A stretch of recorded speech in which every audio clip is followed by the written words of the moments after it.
Welcome back, everybody, after a match number 1 that just delivered everything you wanted on a silver platter. We bring to you a match brought to you by contenders between Rhodes and Pokerface that looks to be just as good.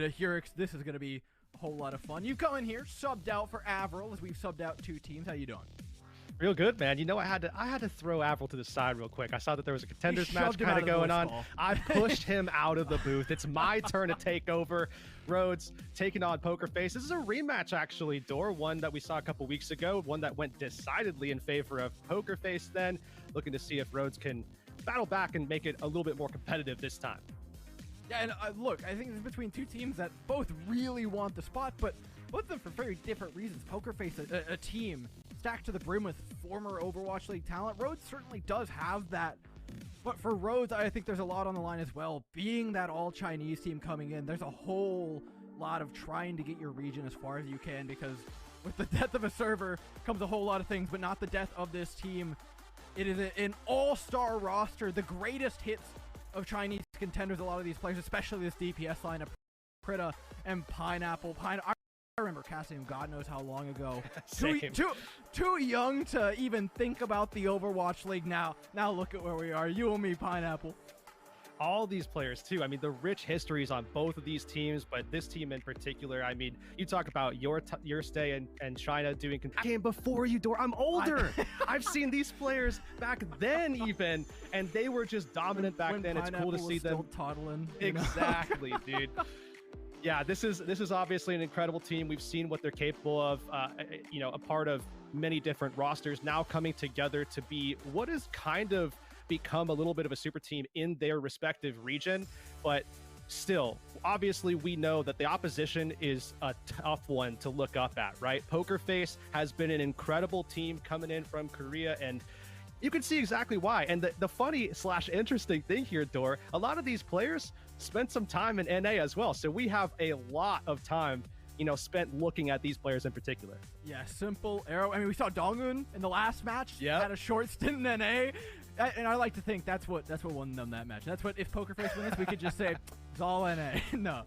But yeah, they had a great stint there. They come back for the ecosystems for this opportunity to play on such a phenomenal team. And you see the starting 5, Arrow, Valentine, Muse, Aiden, Sybil, phenomenal in its own right. A whole lot of tenure there. And then you look at their bench, which has another 3 players stacked onto it. As long as they can avoid a 2-man cook situation, this team has firepower to spare. Yeah, absolutely. So much wiggle room. Of course, a lot of that happens actually at the DPS line as well. We've seen a couple of different looks from this team. Today, it seems like we're going to be starting with Arrow and Valentine in the mix. Of course, there is some potential, some high likelihood even that we do see some mix up in terms of that roster. But the one thing that I do think that needs a little bit more credit with this team is that stable backline. Aiden, Simple. They, of course, I mean, that is just a couple of the players that we have seen for quite some time now. Simple did have that little stint in North America and was incredible. Really made a name for himself there. Same with Aiden. Those 2 players in particular are going to obviously have a lot on their plate trying to stand up to Coldest and Kaneki as well. But I think that this is a support line that is more than capable.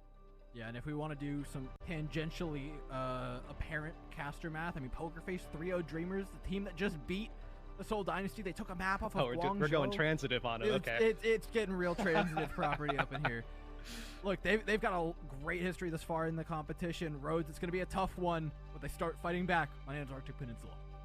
And this is such a great map to get things started on, because if you look back a few weeks ago when we saw these 2 teams compete, how did that start out? Well, actually, interestingly, we saw that Ryan Rush composition coming through with the Mei, with the Bastion, actually kind of caught you know, the opposition off guard. And I mean, this is another map, Antarctic Peninsula, where you could see something like that come through. Obviously, these 2 teams have really drastically, I wouldn't say drastically, but have changed their approach in this meta, at least to a degree.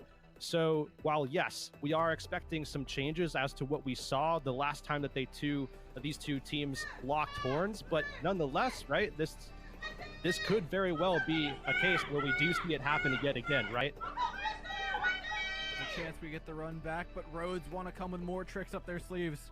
The one thing we haven't mentioned as much about Rhodes, we brought up with Pokerface, they got 9 players on the roster. Rhodes, you're staring at the roster. It's all fine.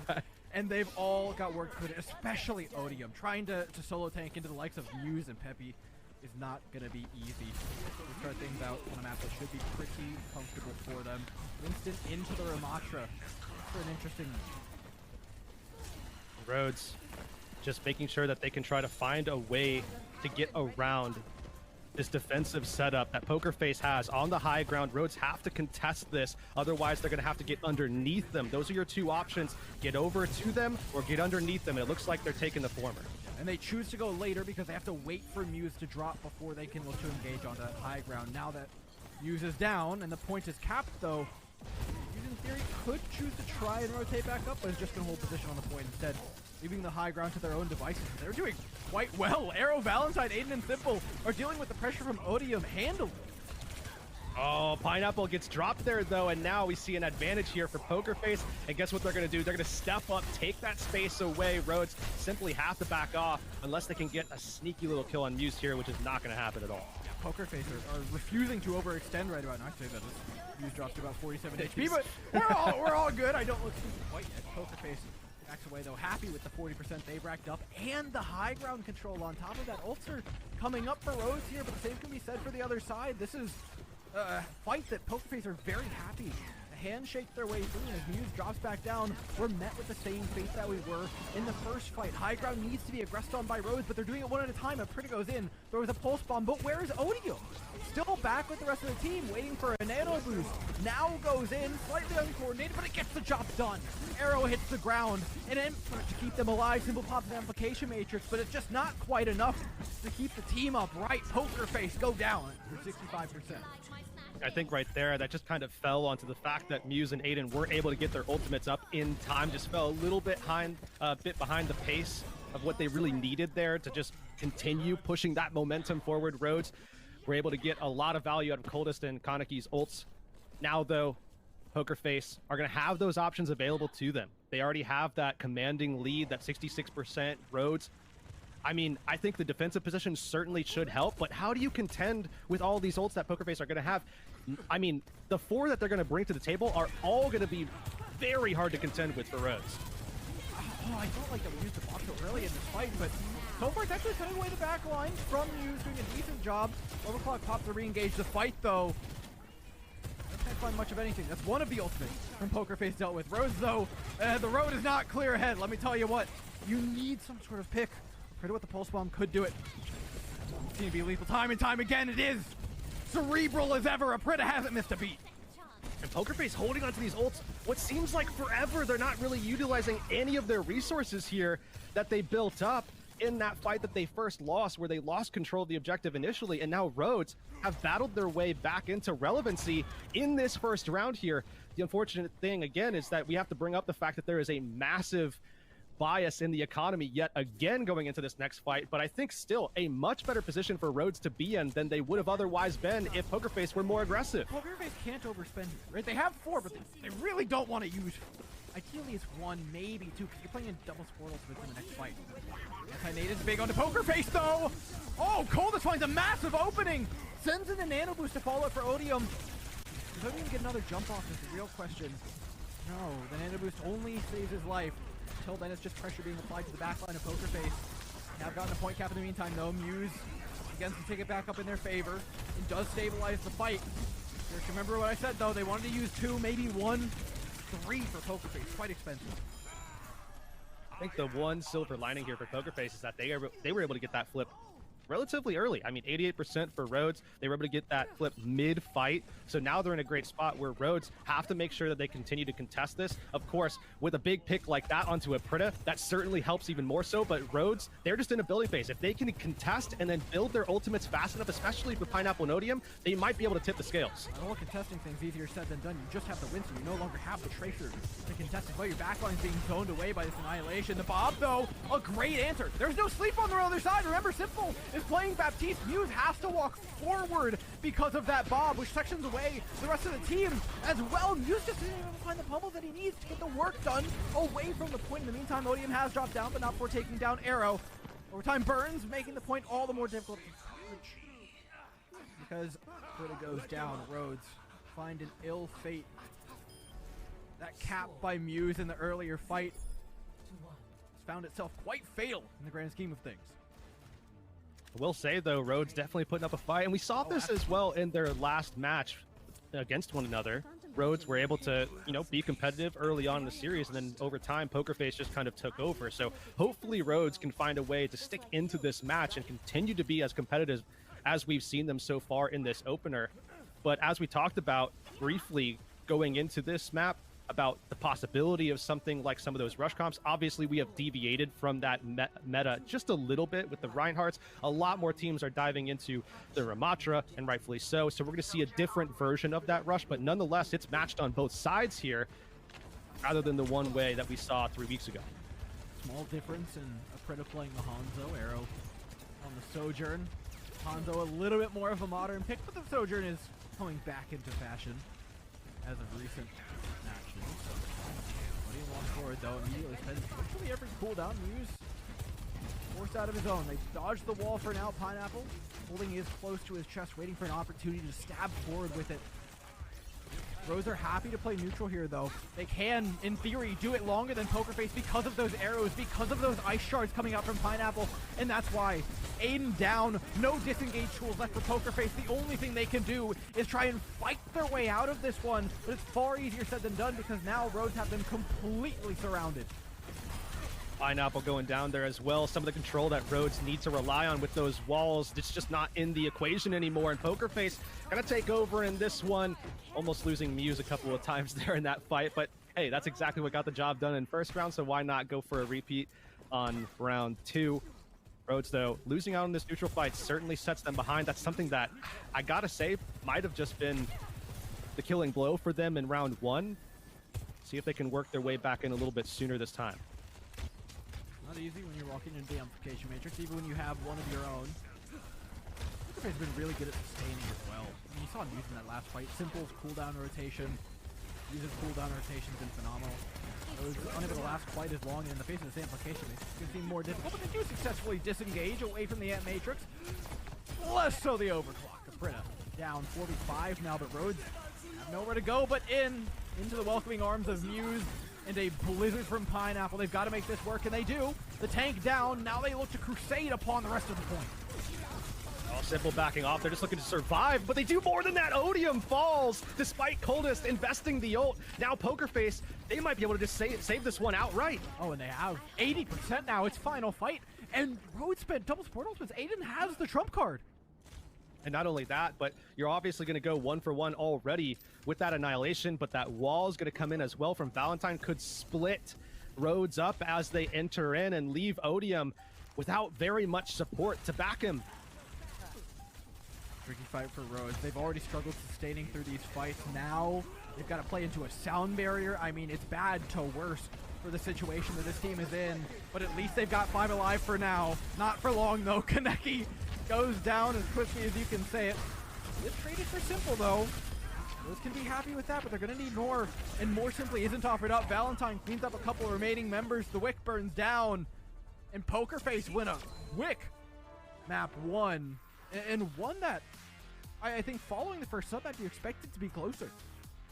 Yeah, definitely. I think Pokerface may have gotten in their own heads at the start of this match, though. We saw the big hiccup, that speed bump that we saw in round 1 was mostly, I think, due to Pokerface and their, inability at that time to just play to the tempo that they needed to in that moment to make sure that they invest their resources, get into position, and execute, make something happen. As soon as we saw them get away from that moment, obviously there wasn't very many of those speed bumps throughout the remainder of this, to start out our first map. But let's see if they can maintain that, though, right? Rhodes is still a very tough team. They're a team that can have very, very high highs. We've seen that from a lot of Chinese teams as well in the past. So looking forward to seeing what those highs are going to look like in this series here, because it's knockout stage, baby.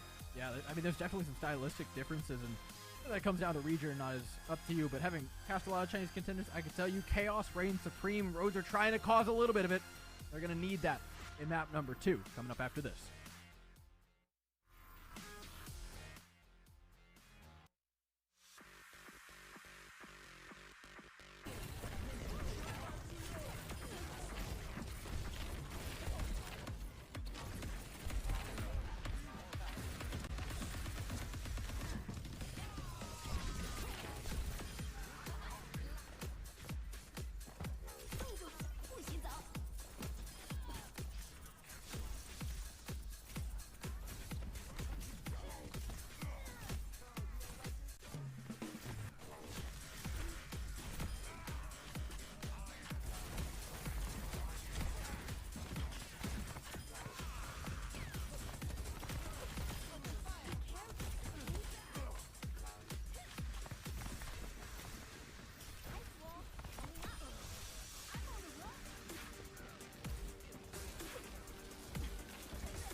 Map number 1 swiftly stolen out from under the feet of Rhodes by PokerFace, and PokerFace look to continue their control of the series, heading into a map number 2, looking to replicate what they pulled off last time.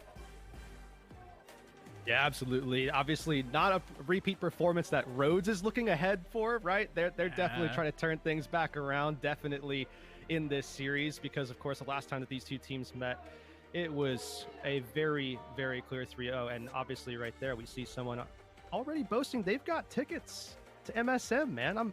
I gotta say, a little jealous. Most people don't. I think Avril and I shouted out the web link earlier, and I'm pretty sure they're probably all gone.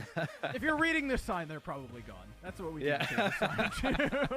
Especially if you're not watching live right now. They're probably, well, I mean, hey, it doesn't hurt to check. Might as well check. But nonetheless, looks like this fan definitely wants to meet at MSM, at Kentex PokerFace specifically. We believe that they're going to make it there. And I got to say, I mean, feels like this team really does have a shot, especially with the way that they've been performing as of late, and especially with how they're performing already in this series. And we do, of course, see Rhodes coming back in. No surprises, right? I mean, there aren't going to be any roster surprises throughout this series, you have to imagine. But, man, on the other side, there's so much they could throw at us. Yeah, 9 players specifically that they could throw at us, though I would not like people thrown at me. Instead, I'd like them just subbed in. And as far as that goes, we've got one of them. Valentine out, Finale in for PokerFace, which we expected to see some changes across the board often. Cam's still on Valentine. We'll see if Finale comes in. But as far as it's been reported, we're pretty sure Finale's coming in. And honestly, with this team, who knows? Maybe it's a fake. Maybe that PokerFace is coming into play. Little pump fake sub. No, I don't think this is a pump fake. I think Finale's definitely coming in. This is definitely not a pump fake. Finale coming in for Valentine. We've got Arrow, of course, already on there already as well. We did get notice that Rhodes is just doing a quick reset of the PC real quick. That we'll be jumping back into the map as soon as that gets sorted. But nonetheless, of course, with PokerFace, as we've already kind of mentioned here, Dor, I mean, obviously this is a team that just has so much at their disposal, so much in the stable. And we're going to be able to see a different version of what this team has in store, but one that we see quite often, because as we talked about again as well, this team, what they've been able to produce, not just at the DPS role, but also at the tank role. Muse coming back in for this squad, making an appearance, and I mean, oh man, has he had an appearance so far. We saw him dip low a couple of times in those neutral fights, but throughout has been a very stable pillar for this squad to rely on.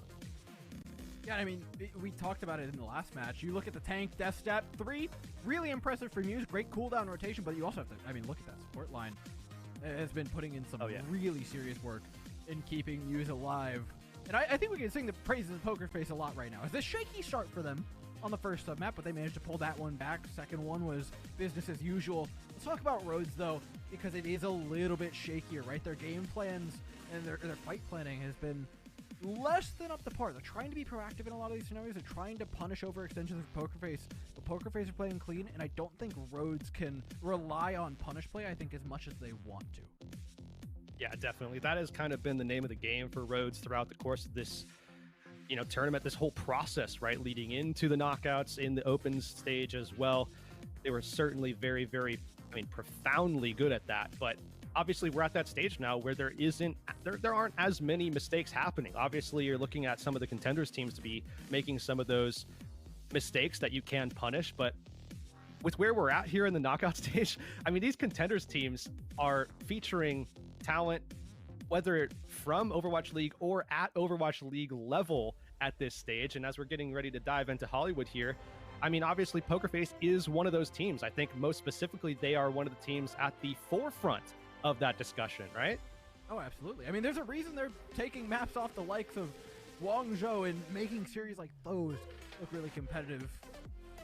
Taking it up against Rhodes should be a task for them that feels simple enough, but as we've clearly seen by that previous match between Dreamers and Seoul Dynasty, nothing is simple anymore in these knockouts, Yerks. Yeah, not at all. And certainly both of these teams, I know, the landscape right now is T2 taking on Tier 1, trying to usurp the Overwatch League teams. but there's going to be some collateral damage here. Yeah. There's going to be some collateral damage along the way, and one of those instances are going to be taking place here in this series, and PokerFace are looking to try to silence Rhodes as quickly and as efficiently as they can. We're diving into Hollywood. This is map number 2. Obviously, again, yes, we do have that sub coming in. Finale in for Valentine. Let's see what they're going to do here. Shouldn't be too many surprises in terms of that composition. No chance. You have to assume for PokerFace after the signs there earlier. Rhodes, like we said, with honestly a whole region on their back right now. I'm sure they've got plenty of fans.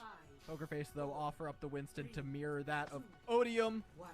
Arrows up against the likes of Pineapple on the Hanzo. Everything else looks pretty bog standard. And yep, there's the Brigana swap, so mirrors across the board. Ali onto the Tracer as well. And with the Hanzos here, definitely looking to try to solidify some tank pressure onto these Winstons, who once they get bubbled down, there's a lot of picks that could come out. And right there, PokerFace going to be the first team to actually drop a player here in this opener. This certainly, I mean, it's just one fight, but it's a neutral fight win for Rhodes that they weren't really accomplishing in those earlier control phases. That's it. The map's over. They want to fight here. I know. It's a pick. It's a nice one. Good follow-up. Way to not overextend. But now PokerFace with about 40 less seconds than they had earlier. They're going to try to assault Pointe again, and this time with 85% on Simple's Nano Charge, which is all gained from that earlier engagement. It's a massive gap over that of Connected, especially on the attacking side, but it's notably large of a gap. Now it's up. Engagement immediately from Muse into the back line. Does find Coldest and Connected, but the peel's quite good from Coldest. Yeah, I have to give a lot of credit over to Coldest and Kaneki. Pineapple gets taken down low, and Simple with a huge setup on the Biotic as well. You thought for a second they got the donk on the Muse. You thought for a second Coldest and Kaneki got away, but it just wasn't meant to be. A pulse bomb in from a Prita is, I mean, a prayer at trying to get this one back, but how are you going to re-engage this? Now you have to try a Prita. Okay, they've got a Nano Boost in the Dragon as well. You know what? Rhodes coming from the wings and find a pretty clean engagement. Simple doesn't really have any peel either. Trying to avoid the sleep dart from Liana, but maybe a little bit too cautious. Spends a long time of that Nano, but not actually getting too much done. Aprita, though, is putting in the work still. Now looks for that Winston health bar, forces out a Primal Rage, but that's put Simple in a corner now, which is making things all the more hectic. Simple stays alive, though. Muse also doing some work on the side here. Odium goes down, and Rhodes now, I think, have to bow out of this one, but they're going to try to take some more time along with them. A rally. Rhodes trying to create some of that trademark Chinese contenders chaos, and it's working quite well for them. Trades are good for the defenders in this one particular instance. Coldest, though, going down doesn't spell good news for them. Kaneki still alive, trying to put in heal through a small doorway. Finale poking away at Odium, finally gets through that tank health bar. And I think Rhodes can honestly peel away from this, calling it pretty successful. They pulled all the way down to a 130 time bank.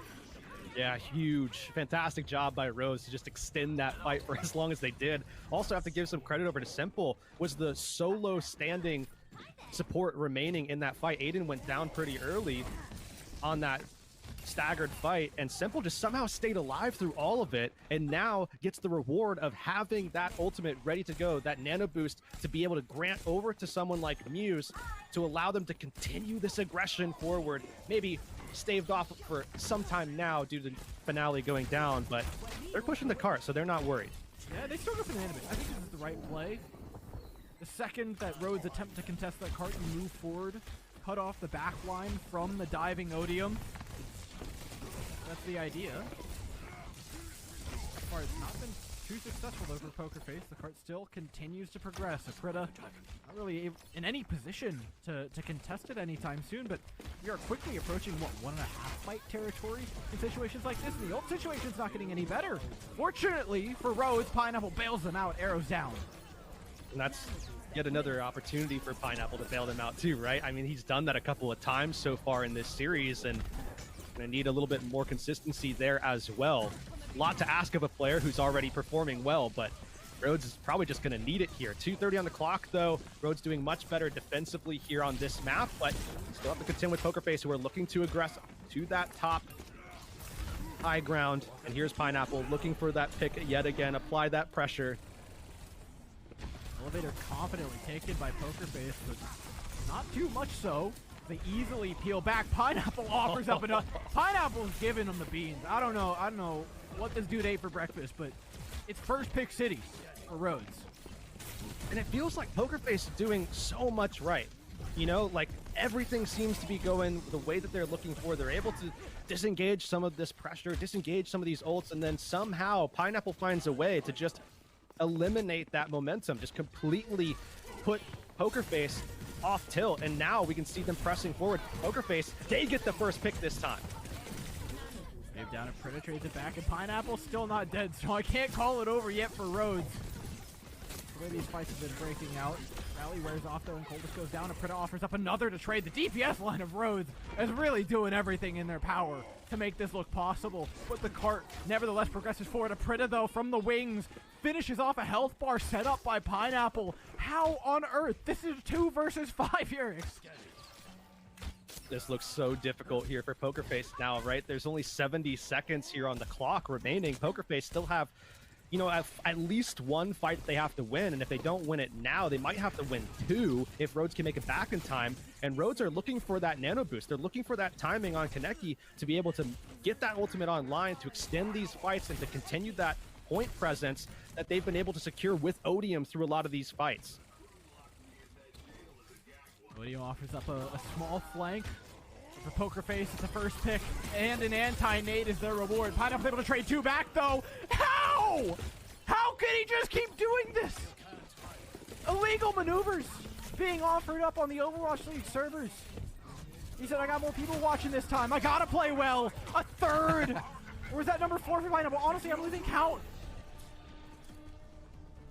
Maybe a little bit unnecessary on that Dragon Strike, but one that buys them space and time, 2 things that they were desperately in need of. Pineapple looking for yet again a heroic move. Can he find it? One more for the take-home box, you know? Put it in the goodie bag. Pineapple will just crown his collection of heads of Pokerface at this point. If he could just get one more. Cold Response finale, though, and puts Pokerface on the ropes. How do they want to re-engage this? The Primal wears off, as does the sustain of the team in green.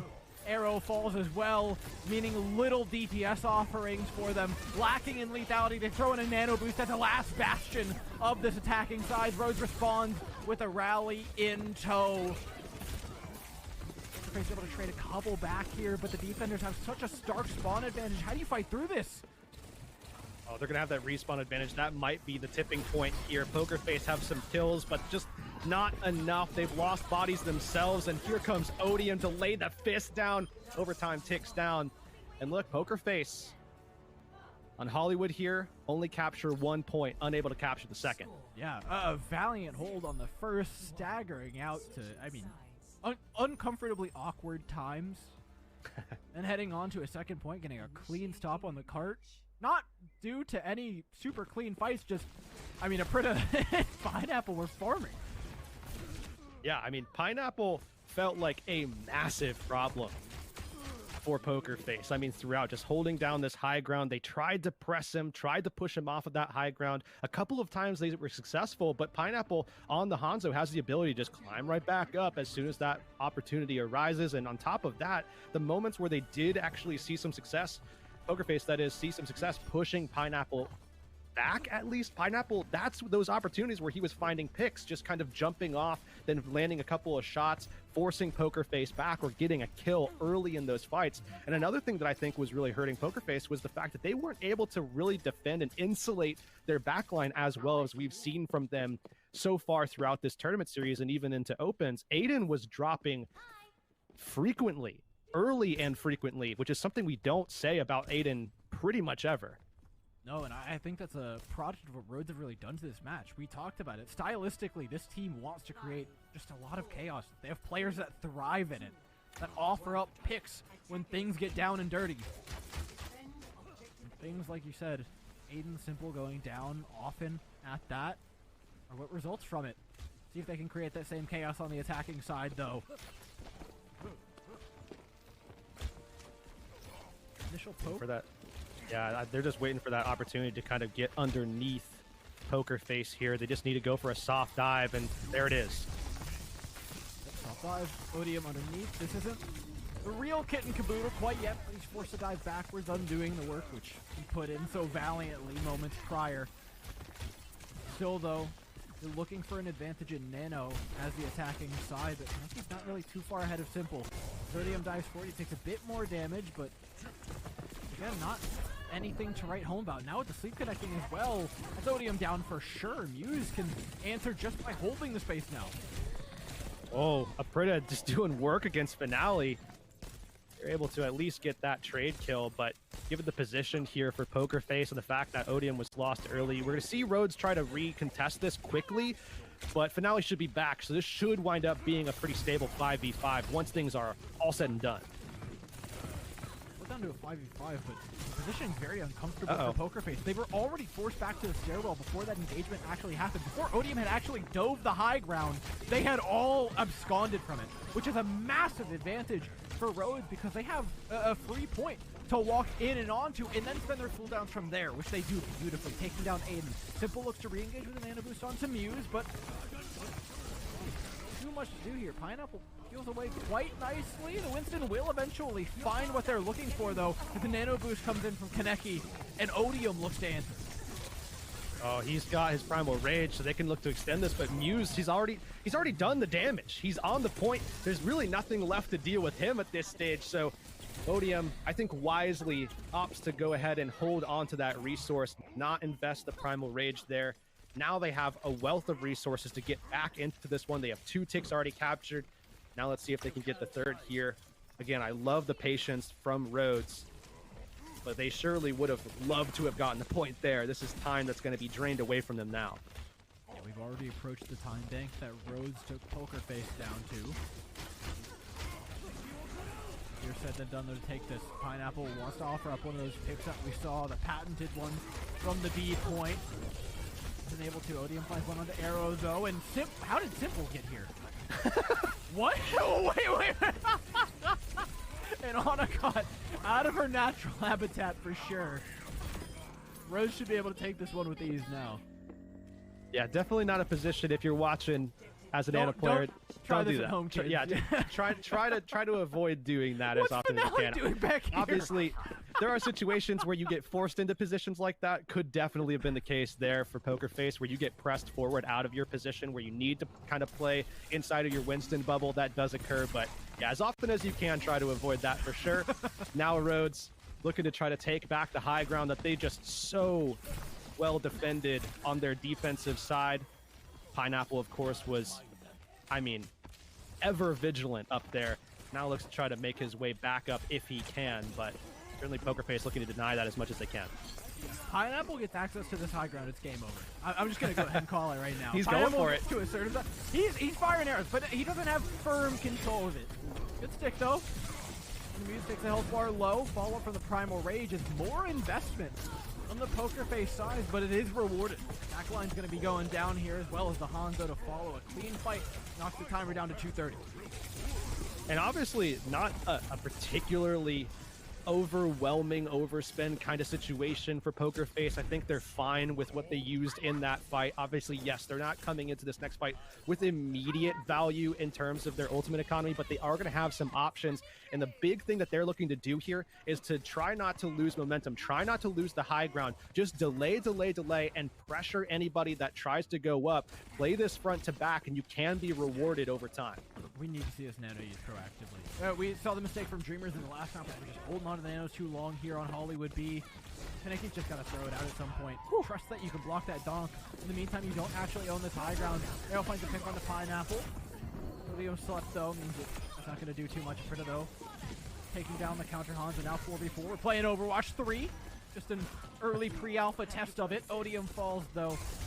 Now without a tank to lead them, Rhodes are in a bit of a tricky position. They have the high ground, but they don't have the health bars. Oh, Simple under pressure. Aiden is the one to fall, though. Okay. Another connect for the DPS line of Rhodes. Poker Face overextend. This is what Rhodes were looking to take advantage of in the first map. Create a little bit of chaos. Look for mistakes from Poker Face and punish beautifully. Now it's Pineapple with high ground. I told you, Hurix, this is lights out. Let's see if Rhodes can deliver. Dragon thrown downwards and upwards at the same time, but it's Pineapples that one-ups anything you can do. He can do better. What did I tell you here? This is lights out Hanzo play. Pineapple might have just saved the day. Pokerface had all the economy advantage that they could ever ask for going into that fight. And Pineapple, with one Dragon Strike, just completely shut them down. And now has evened the scoreline here, man. Oh, I'm getting like flashbacks. My hands are shaking. I'm watching a 2-year younger Pineapple farm an entire region all over again. Definitely I mean, I have so many memories of Pineapple doing stuff like this. Aprita also stepping up in such a big way. Huge. And we've also loved to see Coldest with how, I mean, it's crazy to see the journey that Coldest has been on, right? Just to see what he used to be as one of the most lethal Zenyatas in probably the world at one time. And then now to see him just kind of divert over to this entirely new setup where he's playing so many different heroes and still looking very solid in them. We've seen Rhodes able to take it to the back line, really trying to cause some havoc for Aiden and Simple, and I think that has been absolutely working for them. Yeah, it's been chaotic, which is great for Rhodes. And again, I feel like every time you say that with Chinese contenders, you have to put like the asterisk, like that's not a bad thing. Like being able to thrive in broken down fights is a massive advantage in a lot of situations. And when you're able to create those situations on command, like we've seen Rhodes in that last map do, it really opens up a whole new dimension. For Pokerface, it becomes harder and harder because when the correction is just to play cleaner, Forehead, it's not as easy to implement as you might expect. Yeah, now of course going into a map number 3 here in a bit, we expect that there's going to be some tricks up Pokerface in the sleeve, and we're going to be looking to see those on the other side of this break. We'll see you back for map number 3.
Heroics, we talked about it in between map number 1 and map number 2 where we were on break. You and I were chit-chatting about how we were a little worried that PokerFace might have just taken control of the series after that second sub-map that we saw, after how clean they were playing. Hollywood from Rhodes has offered up something completely different, and now as we head into our map number 3, they have not recruited a new player within the last 5 minutes, so we will still offer up the same 5 as before. No surprises there, though it would be a fun surprise to see a different name. Yeah, I mean, definitely it would be a major surprise because they somehow slipped it in after lock-ins, roster lock-ins. So that would... your camera just pops up there. I'm coming in. All right, Valentine, though, going to be coming back in, so Finale comes back out. Arrow, of course, still a mainstay here for this squad, but obviously some questions that need to be answered here for PokerFace, and obviously not a lot of time for them to find those answers. I mean, Rhodes, with all the momentum in the world right now after a pretty... I would say a crushing loss for PokerFace in Hollywood, against a team that they, I mean, pretty handily defeated just a few weeks ago. Now Rhodes playing up to them and finding ways to deal with some of the things that PokerFace are so good at. And one of the things that has really helped them do that, well, Pineapple just kind of being the hero for Rhodes, man. Yeah, I mean, you want to talk about problems being offered up. One of them does have a name, and it's notably a fruit. Good one at that. 11,000 damage, but it's those final blows, the ult efficiency as well. Insane interaction. It seemed almost non-existent on the first point as well, funnily enough. Like, it was a little bit on their A defense that it was there, but I guess Pineapple's just a B player. Like, yeah, don't worry. I got y'all in the next phase of the map. Don't even worry about it. As soon as he gets up on top Pineapple of Saloon, scales it's for mid over. You know? It's dusted. Yeah, just wait. Pineapple still got to juice up in the first quarter of the map. Well, wait. What is this pick? Well, we are going to be going over to Havana for map number 3. So this is going to be the escort selection. And remember, this is going to be PokerFace's selection here. So moving into map number 3. You're willingly walking back into that Hanzo. Well, that takes guts I don't have, Yurix. You know what? It might not be. It might not be. East Meta is a little different. So maybe something's changing. Yeah, we'll have to see what they want to come through with, but something that, of course, you do see quite often on this type of map is actually something that I would say PokerFace has been pretty successful with. We've seen them actually do quite well here on Havana in the past. Historically, they have had good performances, and a lot of that comes down to their ability to play things like those spawn holds, play things to their favor, and this is even something that I believe they've done against Rhodes, so why not pull it back out? I mean, you saw the spawn hold in the last series. Bali. I'm not sure it's going to offer up quite the same lethality that it did up against the likes of the Seoul Dynasty, but if PokerFace can offer up but a smidgen of that which Dreamers did earlier, I think we're going to be fine. Yeah, I think that this is really just coming down to... Love that. It's so nice to hear, man. I think this is coming down, though, Dor, to just going back to what has worked in the past for you, right? PokerFace, they were able to finish the map against Rhodes 3 weeks ago here on Havana. Why not go ahead and bring this back? This time, Rhodes a little bit more prepared here, looking for a little bit of a spawn hold for themselves.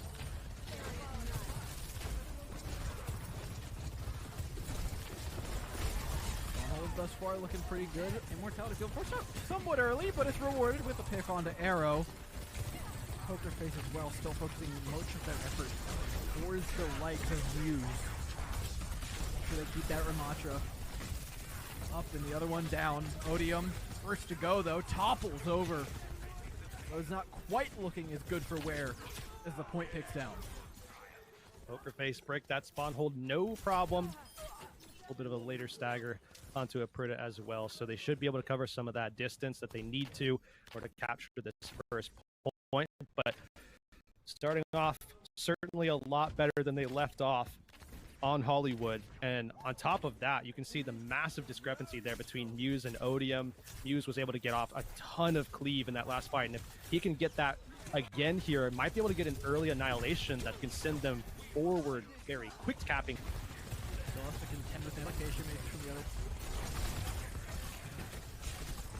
Easier said than done, though, in situations like these when you're playing tank. There's a lot of damage that's going to be thrown at your face.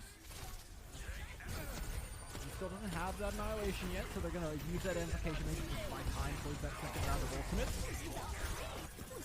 He wants to move forward, but simply can't.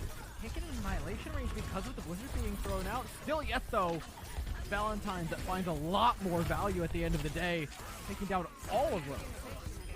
Yeah, a lot of value there in the Blizzard duel, actually, of all things for PokerFace. So they cap early, and it wasn't even, like you said, it wasn't even what we were kind of thinking it was going to come down to early on. That Annihilation from Muse. It just took so long to do anything. Exactly. It just was tough to get that off, especially when you see those Blizzards come down. It just becomes more of a ranged battle, one that PokerFace, let's say thankfully for Muse, they did win. And now you see both of these teams having, of course, both Annihilations at this point.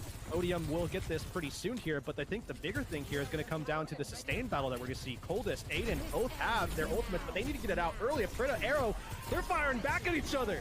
I was going to say this one could be as fast as the last one, that being very slow with the Sound Barriers and Annihilations on deck, but Aprita looks to change things.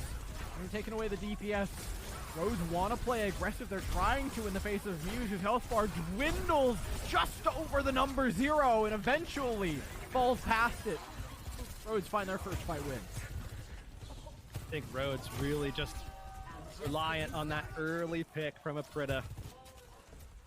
Sending Arrow back to the spawn, 5v4 advantage. They connect 1-1 on all of those ults that get fired off right after that, and now they put themselves in a fantastic position yet again where they're going to go 1-for-1 on ultimates. But the big thing here is going to be that Valentine just ever so slightly ahead with the Blizzard, and I think Rhodes know that this is the case, and they're playing this high ground to their advantage. They want to make sure that they spread out a little bit so that people can't be isolated or taken out by the Blizzard that Valentine's going to have early here. Blizzarding upwards is easier said than done. See how vertical it gets. I mean, the ult does have downward hitboxes, but we have the option of dropping yourself from it so easily. PokerFace is biding their time on the cart in the meanwhile. Trying to jockey for position on this high ground for some way to force them down and then use this Blizzard. They use it aggressively. Does Odium get out? No. Beautiful wall as well to follow from Valentine. Cuts off all the heals. That's all they needed from the ultimate. The rest of the team should follow pretty quickly. You really don't like these timings here as well if you're Rhodes, just dying a little bit late. But the big thing here is that they did get a late pick onto Valentine, which might be an open door for them if they can get back quickly enough. See the cap coming in pretty shortly. No wall available either. Oh, little neat. Okay, PokerFace are ready for this re-engage. Are they ready for the Blizzard? Damn, the overclock on the high ground. Let's have a deceptively high number of tools coming into this fight, and Aprita's been pretty lethal with these overclocks so far. This time eventually takes down Muse. Now Sound Barrier out from Coldest is an even bigger investment by Rhodes into this fight, but after it's popped, they don't really find much of anything. The Sound Barrier lands. In fact, all PokerFace has done is use that time while the shields are up to rotate onto the high ground above Rhodes. They were completely surrounded. That Sound Barrier merely triggered the trap card of PokerFace. Odium comes back, but now is the only member of Rhodes. And he falls there just as well. Valentine came back, put in some work. He's going to swap right on back over to that Mei. But I think the big thing here for PokerFace is that while Rhodes did invest and give themselves a really good chance at winning that fight, stalling it out even longer because of the... Oh, man, big pick there. But the Sound Barrier used by Coldest, Aiden has his available. So while Arrow is coming back up off of respawn, he'll be back very quickly because the respawn is right behind them. They can utilize this Sound Barrier to just push right in and through Rhodes. Forward, Rhodes so far absorbing that pressure that you were talking about pretty nicely. An Amplification Matrix of their own. They still have as well Annihilation. If they want to hold around this castle, I actually don't think it's a bad play. And yeah, they're trying to go for the far closer hold, knowing that they have a big sustain tool for Odium to use. Immediately pops it. Use drop low. Sound Barrier used by PokerFace, one that they netted an advantage in the previous fight. It was beautifully disengaged. Pineapple walls it, eats the engagement with the Blizzard. Wow, that was well played by Rhodes. Very good job. Love the wall there that came in as well. Rhodes just a brick wall for Poker Face here, and now 90 seconds remain here on the clock. Poker Face have to find a way to get a little bit further forward. They need to make sure that they establish themselves for a good defensive opportunity, because Rhodes have definitely been playing a lot better than we saw them in their last contest between each other. Yeah, it's a step above for sure. Sustain still has been the topic of issue, though, for Rhodes in a lot of these fights. They did it really well in the last one, disengaging well, finding a re-engagement. You've got to make that feat happen multiple times. When Poker Face have things like this Annihilation to walk at you with, it's all the more difficult. Pushing on through Rhodes right now. Annihilation, pretty expensive ult to use there. Sound barrier not available anymore for Poker Face. It's all about controlling these entrances. You can see Rhodes actually committing to the opposite side. This is a good move from them to get into the fight. They need to make it quick though. There's overclock answered by Arrow. In fact, done significantly better. Arrow cleans it all up, puts Pineapple on a stake as well. An emphatic finale to a full cap here on Havana. A little bit of a repeat performance from 3 weeks ago, right? I mean, finishing the map here on Havana. Let's see if they can make that defensive stand. Rhodes, they need to break out of their spawn, break through Poker Face, equalize here. They need to go the distance. This is definitely a dire situation for them on this map at least, but certainly that Hollywood win from earlier is definitely going to help them out in terms of the series, the bigger picture. It's crazy how back and forth this game has been. Even map 1. Like, Poker Face won it 2-0, but the first sub-map, I think we could both agree, was like firmly controlled by Rhodes, and Poker Face firmly won the second one. And then the second map happened, and now this. If Rhodes don't answer back, we have the ping-pongiest of series on our hands. Looking forward to it already. I mean, we're in it right now. A lot to be excited about. Something that we did talk about as well. I'm curious to see if we'll actually get a taste. Pineapple back on the Bastion. Of course, between the two, it's hard to say that that would actually occur because Pineapple has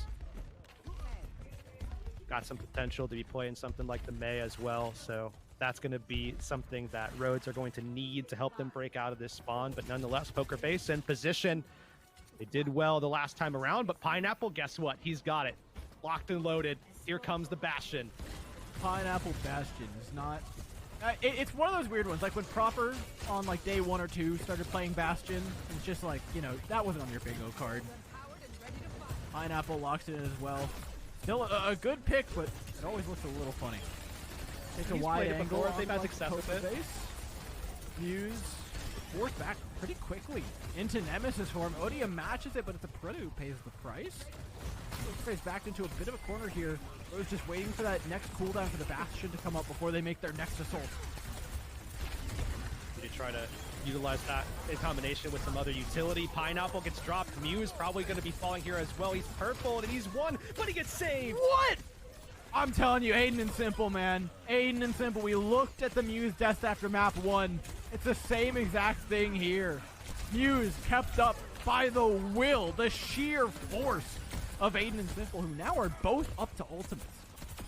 You see Valentine gone here, so it's probably just a matter of time before Rhodes are able to break through Poker Face. And actually, you see Poker Face recognizing this. They're going to bow out of this one.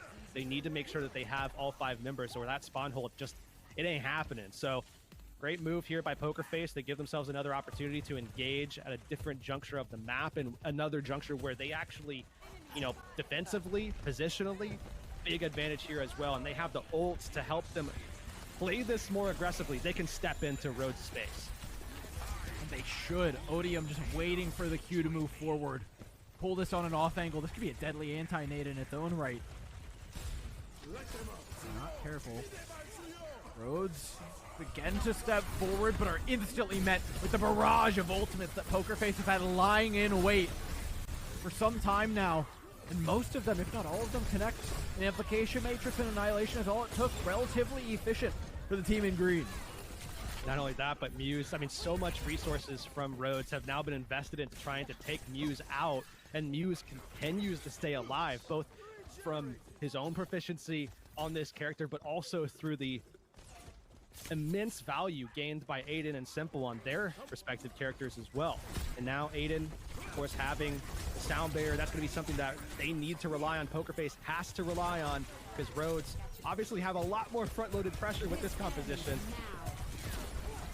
They need to look to use it quickly, but with their health bars being so low, they can't actually engage. They fall back, allow a little bit of cart progress come through.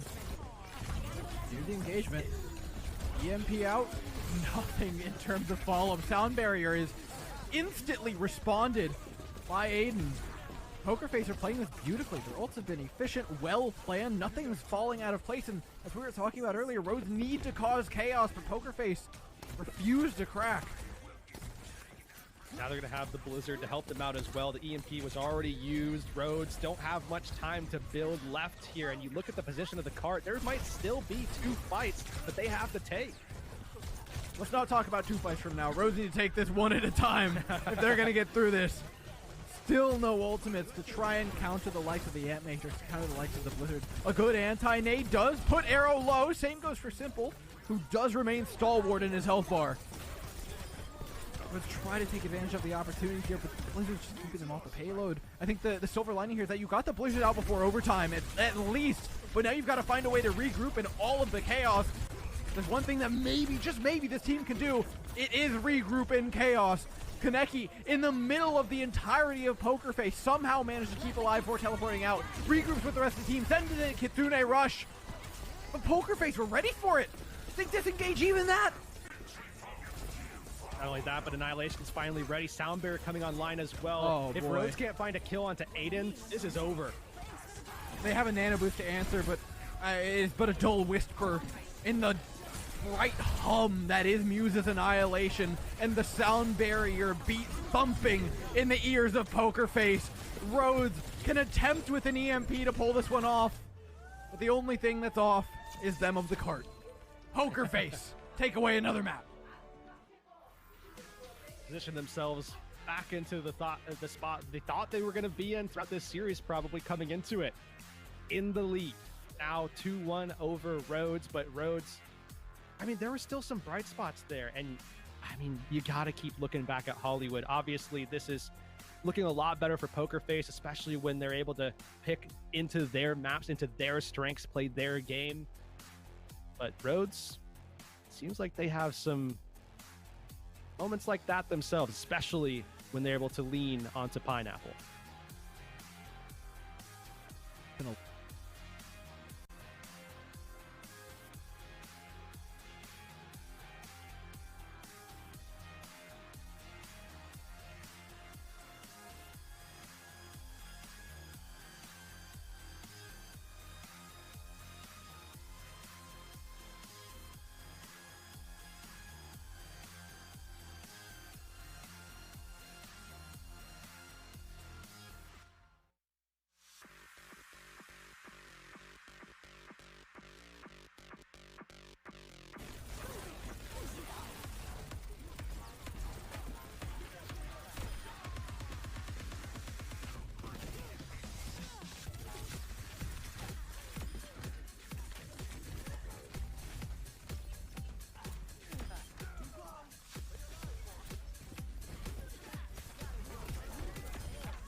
You know, out my window here, I can see here in the East Coast, the sun creeping over the horizon, which can only mean one thing.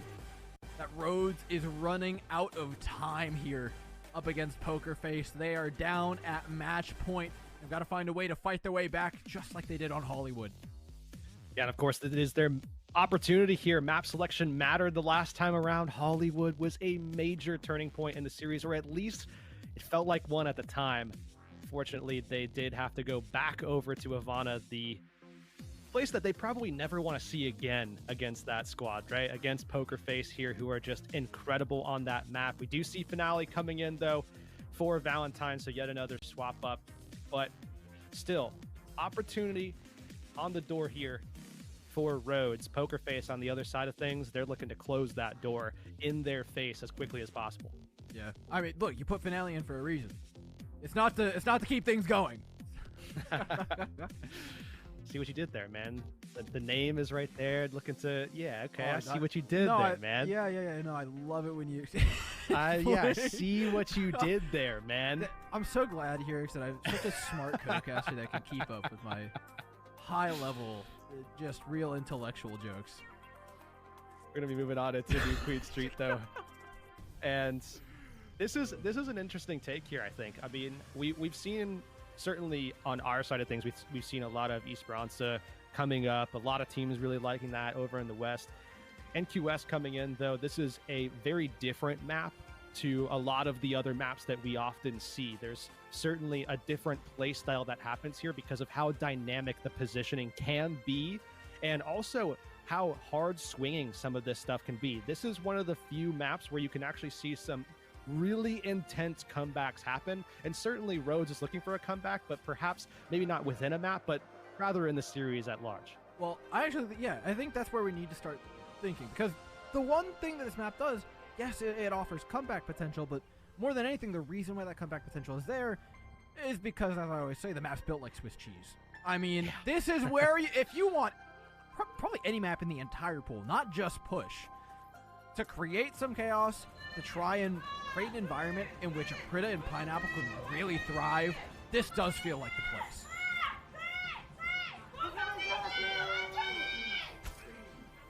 Fans cheering him on. Poker Face need it in this moment.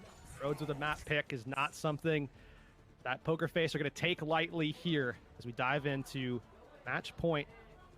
Map number 4. Remember, loser goes home. Rhodes wants to stay in this one. They're going to come in with a Junker Queen composition, something that we have seen, pop up quite a bit. A lot of teams really liking this. Now we'll see it here between these two squads. Pineapple and the Sombra, not quite as impactful a role as a lot of the hit scan that he's used to bringing out. I'm so used to seeing Pineapple paired alongside other Sombras.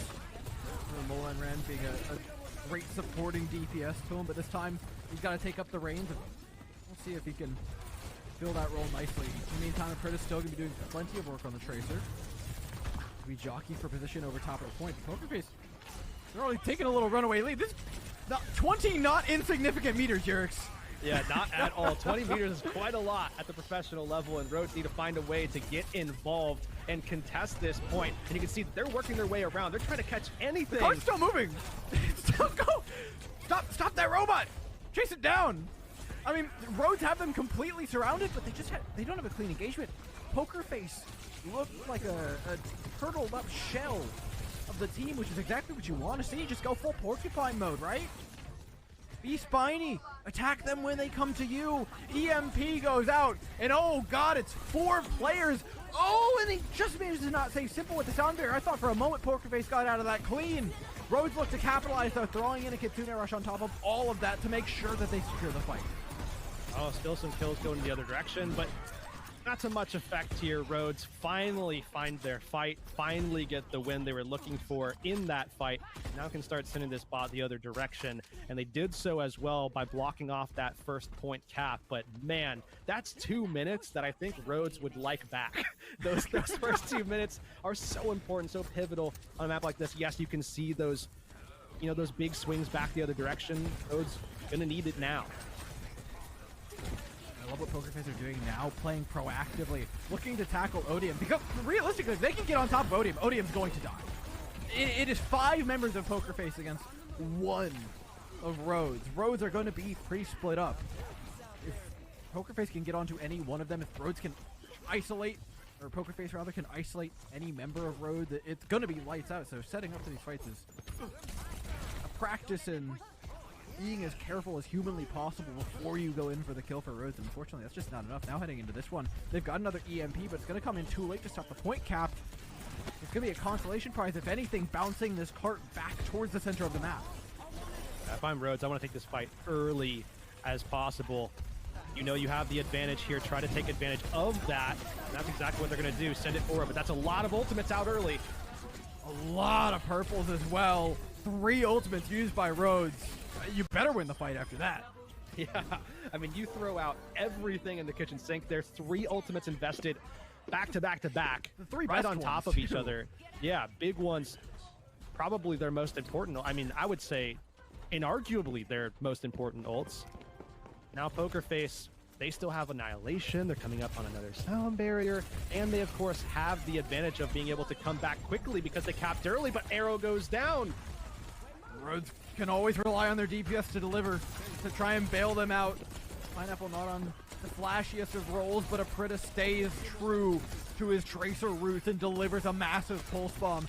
Poker Face bide their time though. Wait for that 5th member to come back, and a big one from Simple! Catches Aprita, turned around, puts a bullet in his back, and now it's Rhodes waiting for the 5th member to come back.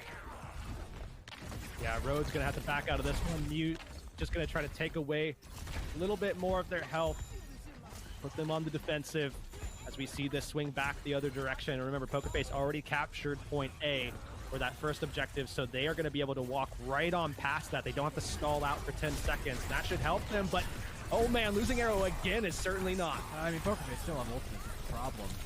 Even with that opener, how do you contend with Sound Barrier, Blizzard, Ant Matrix?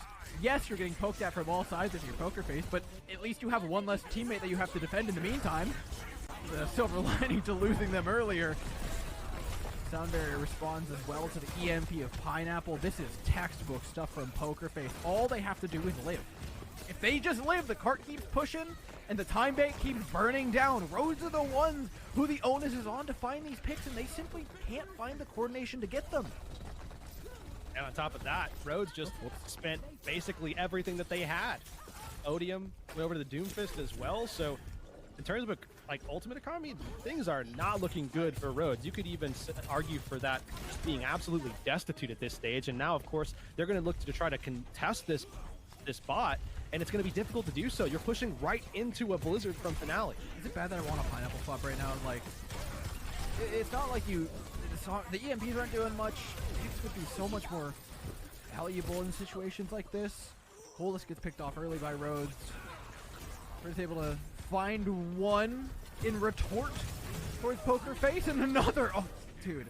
It feels again like Pineapple and Aprita are just having so much put on them to try and find their way through these fights, but Aprita has given maybe enough of an advantage that Poker Face will eventually fall, but eventually being the operative word here, it is taking some time, and that's not something that Rhodes have the advantage of being able to use.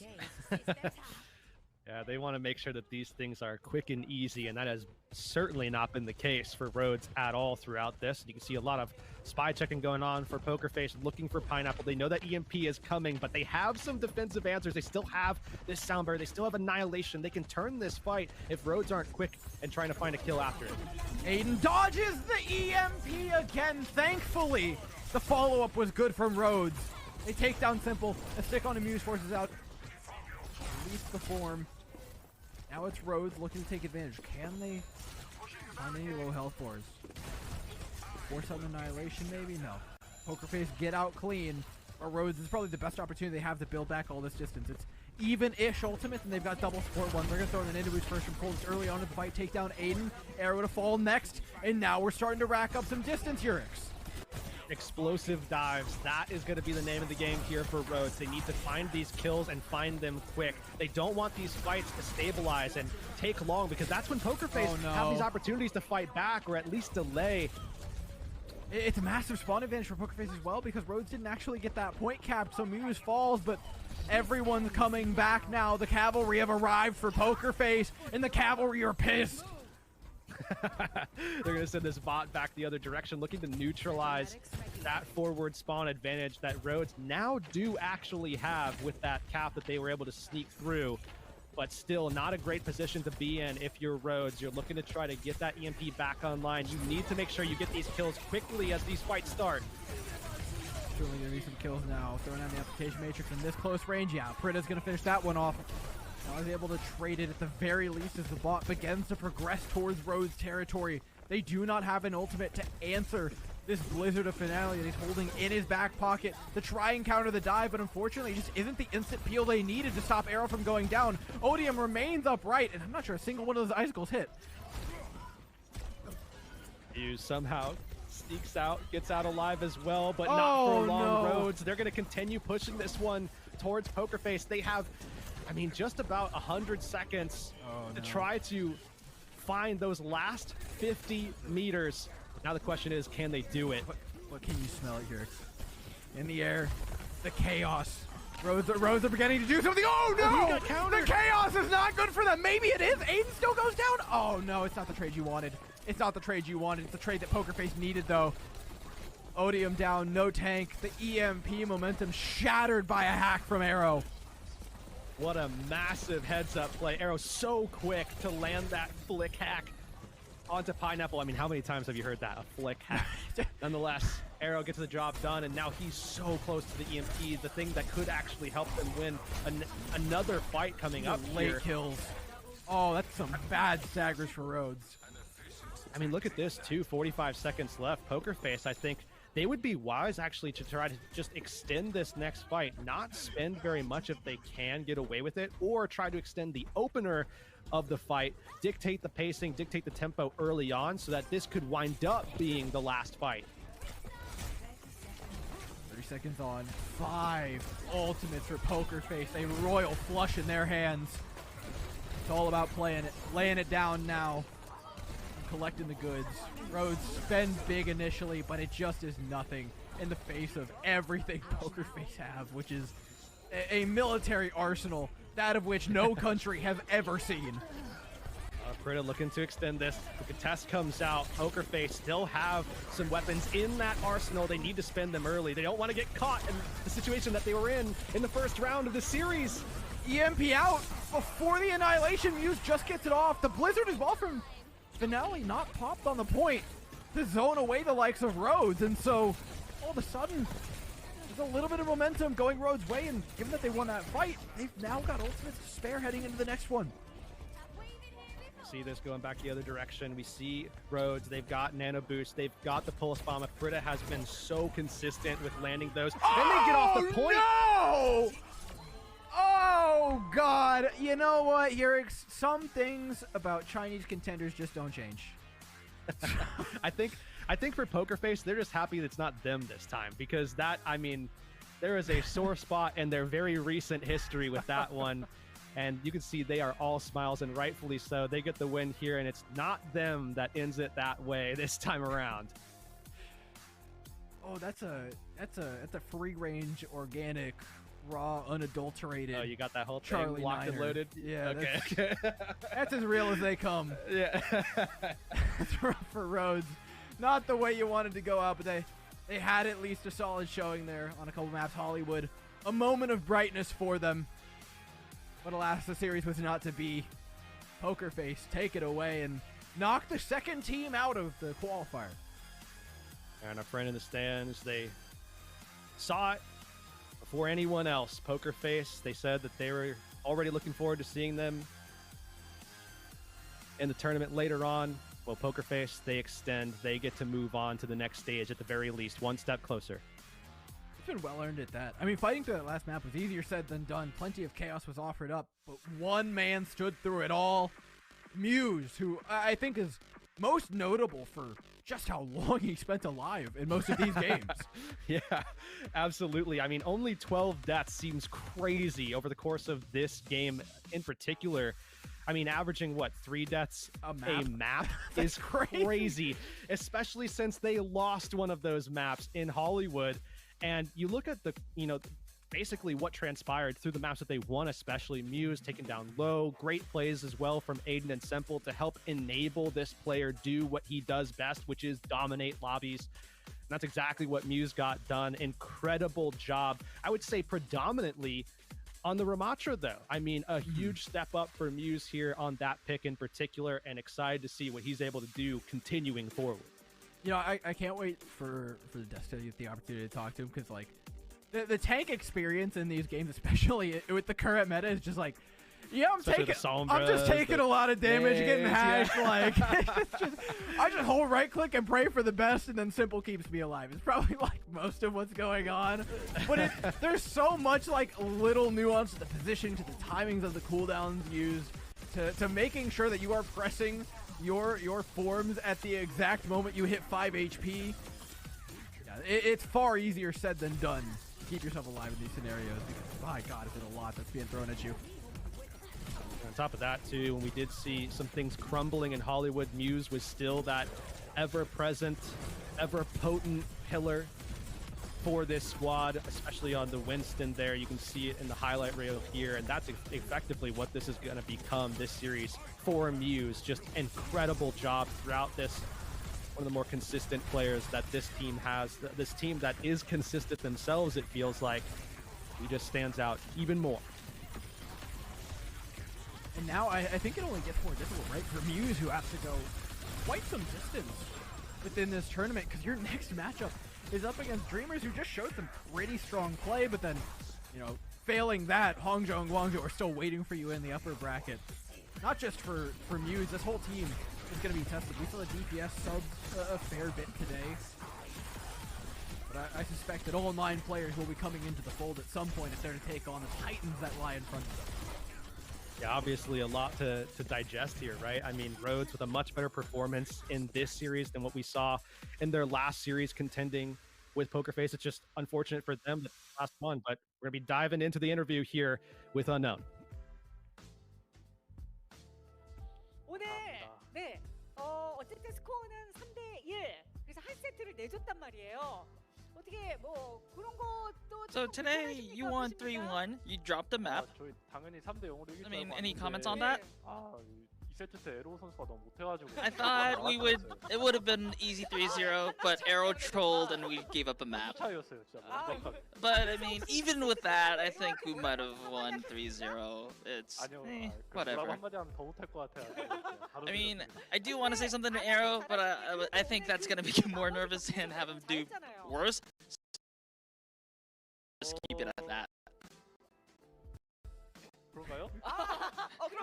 Maybe, but should I say something? 저 뒷라인이 좀 잘 버텨준 것 같아가지고.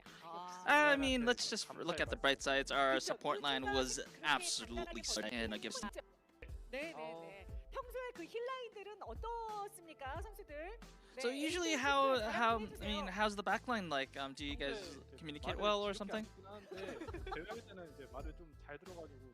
So usually, they're really good on scrims. They don't listen to my calls really well, but on the competition, they were really on point today. 모르겠어요. 얘네 심리를 잘 모르겠는데. I don't understand their the psychology of why they don't listen to the calls during scrims, but only on actual matches. But I mean, 아이고야. 너만을 또 kids are kids. 아니 방송에서 욕을 하면 안 되지만 욕이라는 단어를 쓸 수 있잖아요. I mean that's kind of fun. 열심히 하려고 노력 중인 것 같습니다. Well, I mean, overall, just jokes aside, everyone's trying their best and doing their best as well. 포커페이스의 에로 선수하고 인터뷰를 할 때도 우리는 미드 시즌 매드니스 밖에 목표에 없다 이랬는데. Last time, the interview with Arrow said that their only objective right now is to make it to MSM. So, do you have any other things to say about that?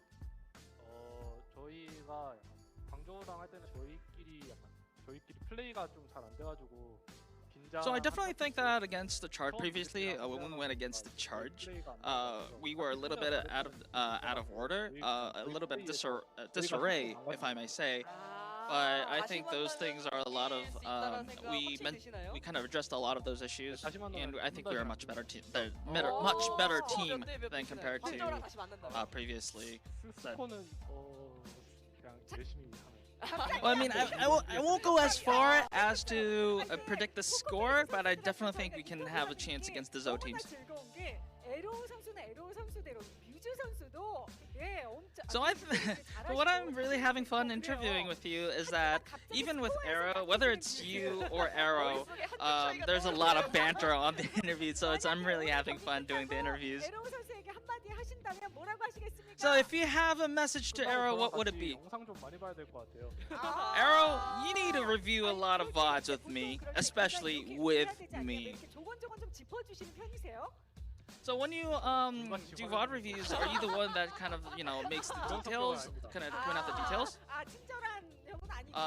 No, I mean I'm not that kind of friendly coach kind of type, but I still kind of want to watch VODs together. 그렇습니까? 제가 보기엔 할리우드 때는 좀 틀 차이도 있었던 것 같긴 한데. I think there was a little bit of a diff on Hollywood, but I mean, we won, so. Usually when you about your teammates, do you remember the things that they did badly on, or the good plays? Of course, the bad plays. 아예 그거는 제 얘기라면 약간. 팀원들의 얘기가 아니니까. So I mean, about talking to about my teammates isn't really, we're just joking around. So your next matchup is Dreamers. You've met them before, 네, 저는 and how do you think about going against them? 라인아웃을 워낙 잘해서 열심히 준비해서 이겨보도록 하겠습니다. I mean, I do have confidence that we can beat them, but they're also like a really good team as well. So we'll just prepare really well for them. So you recognize their strengths, but you will also go prepare fully for them. So are you confident that we can, greet each other at Mid-Season Madness? Of course. And that will be the interview. Back to you, Dor. Appreciate it. Appreciate the help with the interview. A whole lot of strays being caught by Arrow there. I got it. I don't think Muse Those named strays. Those were directed, man. Those were directed. I don't think directly at Muse him. named a single other teammate that whole time, man. Nevertheless, that's it for here. Lemon and Leg Day are gonna pick things off on the end, but we'll be back tomorrow. So don't you worry about us. Up next, though, we got a banger for you. So stay tuned.